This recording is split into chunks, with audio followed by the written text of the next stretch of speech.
Assalamualaikum warahmatullahi wabarakatuh. Berjumpa dengan saya Burhanuddin dalam saluran Sahabat Bahasa. Pada kesempatan ini kita akan menjelaskan 3 istilah yang berkaitan dengan studi linguistik. Ketiga istilah ini erat kaitannya dengan mereka yang ingin berkecimpung dalam bidang ilmu bahasa.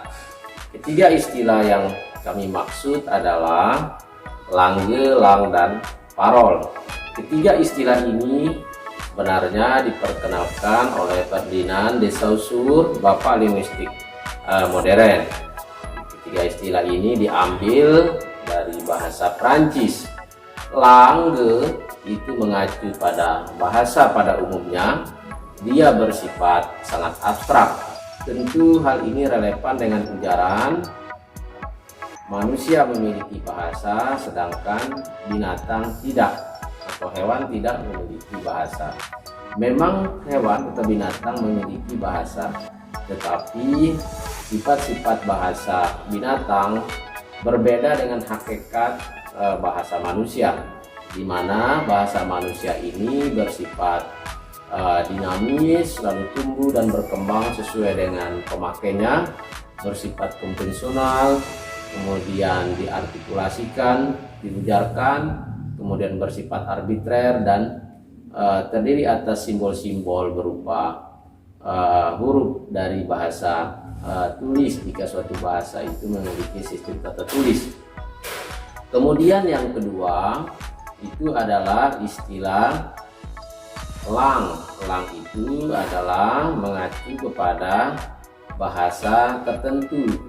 Jadi bisa mengacu kepada bahasa Indonesia, bahasa Inggris, bahasa Sasak, bahasa Mbojo, atau bahasa daerah tertentu. Karena itu lang itu lebih bersifat agak abstrak, atau dengan kata lain sedikit lebih konkret dari langge. Kemudian yang ketiga itu parol. Parol itu adalah bentuk konkret suatu bahasa yang bentuknya berupa tuturan atau ujaran.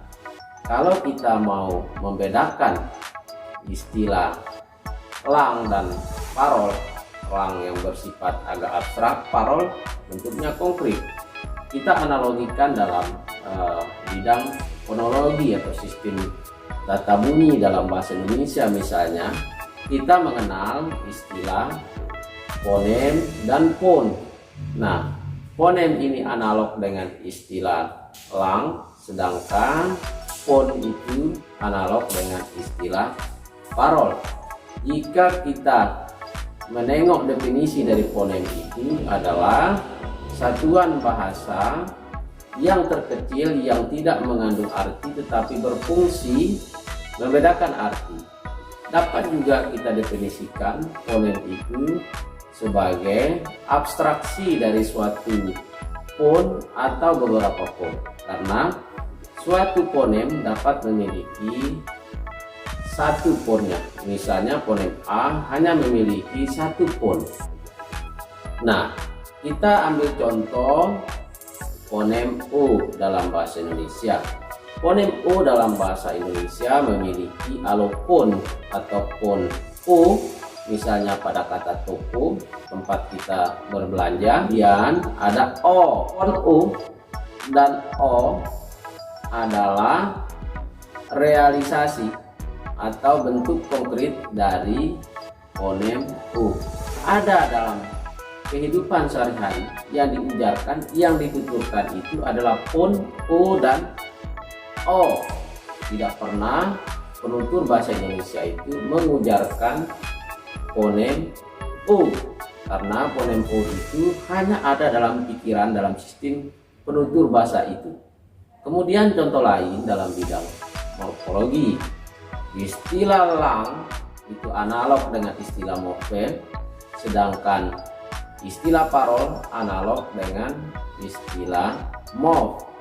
Misalnya morfem menasal dalam bahasa Indonesia itu memiliki beberapa morf, yaitu morf mem pada kata membaca, kemudian morf men pada kata mendaki, meng pada kata menggali misalnya, dan seterusnya, men, kemudian me dan menge misalnya.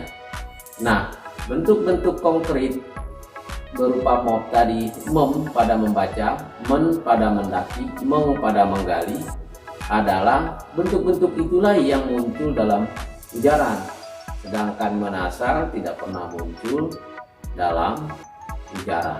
Jadi menasal itu adalah analog dengan lang, sedangkan mem, men dan meng, dan juga menge dan men itu adalah parol. Lalu mengapa mop ini dikatakan sebagai satu morfem yang sama?